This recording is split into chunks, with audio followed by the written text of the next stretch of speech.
আপনার হাতে যদি 1 কেজি ওজনের একটি সোনার বার দেয়া হয়, তার দাম হতে পারে কোটি টাকারও বেশি।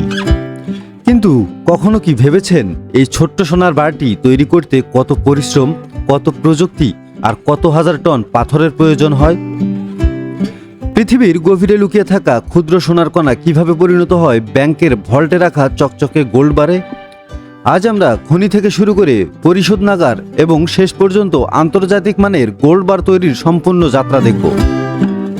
ভিডিওটি শেষ পর্যন্ত দেখুন, কারণ শেষের দিকে আপনি জানতে পারবেন 1 টন পাথর থেকে আসলে কতটুকু সোনা পাওয়া যায়।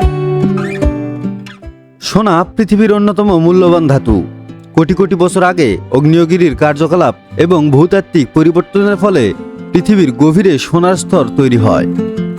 আজ বিশ্বের বড় বড় খনিগুলো অস্ট্রেলিয়া, চীন, রাশিয়া, কানাডা, দক্ষিণ আফ্রিকা থেকে বিপুল পরিমাণ সোনা উত্তোলন করে।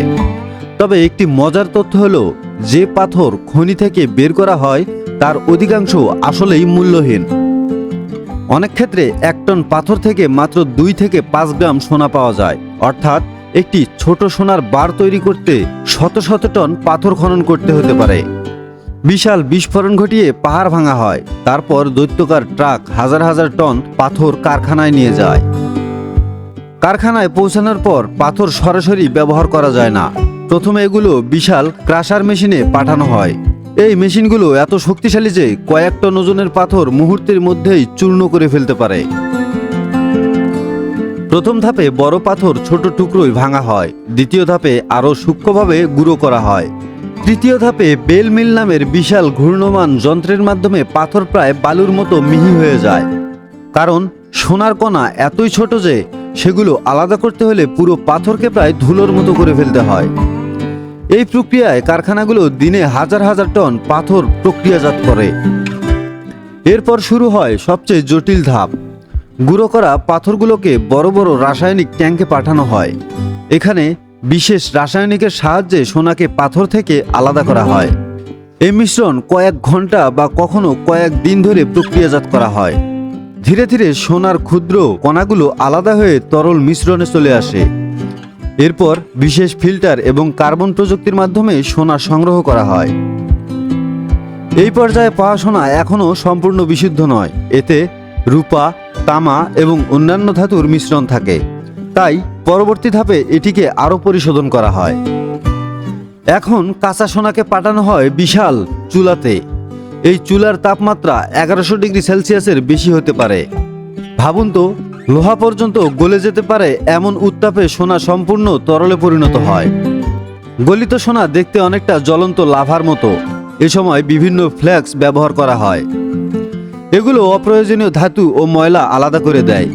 চুলার উপরভাগে ভেসে ওঠে অমেধ্য আর নিচে জমা হয় তুলনামূলক বিশুদ্ধ সোনা। এই দৃশ্য দেখতে অবিশ্বাস্য। লাল কমলা রঙের গলিত সোনা যেন আগুনের নদী। বিশ্বমানের গোল্ড বার তৈরির জন্য 99.99% বিশুদ্ধতা প্রয়োজন। তাই সোনাকে আরও একবার রিফাইনারিতে পাঠানো হয়। এখানে ইলেকট্রোলাইসিস এবং কেমিক্যাল রিফাইনিং প্রযুক্তি ব্যবহার করা হয়। ধীরে ধীরে সব ধরনের অমেধ্য দূর হয়ে যায়, শেষ পর্যন্ত পাওয়া যায় অত্যন্ত বিশুদ্ধ সোনা। এই সোনার বিশুদ্ধতা এত বেশি যে আন্তর্জাতিক ব্যাংক এবং কেন্দ্রীয় ব্যাংকগুলো এটি সংরক্ষণ করে। এখন শুরু হয় সবচেয়ে আকর্ষণীয় অংশ। গলিত বিশুদ্ধ সোনা বিশেষ ছাঁচে ঢালা হয়। কর্মীরা অত্যন্ত সতর্কতার সঙ্গে এই কাজ সম্পূর্ণ করেন, কারণ কয়েক সেকেন্ডের ভুলেও লাখ লাখ টাকার ক্ষতি হতে পারে। তরল সোনা ছাঁচে ঢালার পর ধীরে ধীরে ঠান্ডা হয়। কয়েক মিনিট পরেই তৈরি হয়ে যায় একটি কাঁচা গোল্ড বার। এরপর সেটি পালিশ করা হয়, পৃষ্ঠমোচন করা হয়, দেখতে চকচকে ও নিখুঁত করে তোলা হয়। প্রতিটি গোল্ড বারকে একাধিক পরীক্ষার মধ্য দিয়ে যেতে হয়। বিশেষ যন্ত্র দিয়ে ওজন, ঘনত্ব, বিশুদ্ধতা, রাসায়নিক গঠন পরীক্ষা করা হয়। তারপর লেজার প্রযুক্তির সাহায্যে কোম্পানির নাম, বিশুদ্ধতার হার, ওজন এবং সিরিয়াল নাম্বার লেখা হয়। এই নাম্বারের মাধ্যমে বিশ্বের যে কোনো স্থানে বারটির পরিচয় যাচাই করা যায়। একটি সোনার বার দেখতে ছোট হলেও এর পিছনে লুকিয়ে থাকে হাজার হাজার টন পাথর, বিশাল খনি, কোটি টাকার যন্ত্রপাতি এবং অত্যাধুনিক প্রযুক্তি। পৃথিবীর গভীর অন্ধকার থেকে শুরু করে আন্তর্জাতিক ব্যাংকের ভল্ট পর্যন্ত সোনার এই যাত্রা সত্যিই অবিশ্বাস্য। আর সবচেয়ে আশ্চর্যের বিষয় হলো, অনেক সময় 1 কেজি সোনা পেতে কয়েকশো টন পাথর প্রক্রিয়াজাত করতে হয়। তাই সোনা শুধু একটি ধাতু নয়, এটি মানব প্রযুক্তি ও পরিশ্রমের এক অসাধারণ উদাহরণ। ভিডিওটি ভালো লাগলে লাইক দিন, চ্যানেলটি সাবস্ক্রাইব করুন এবং কমেন্টে লিখুন পরবর্তীতে কী ধরনের ভিডিও দেখতে চান। ধন্যবাদ। আবার দেখা হবে নতুন কোনো ভিডিওতে। বিপিসি বাংলা, সংবাদের আস্থা।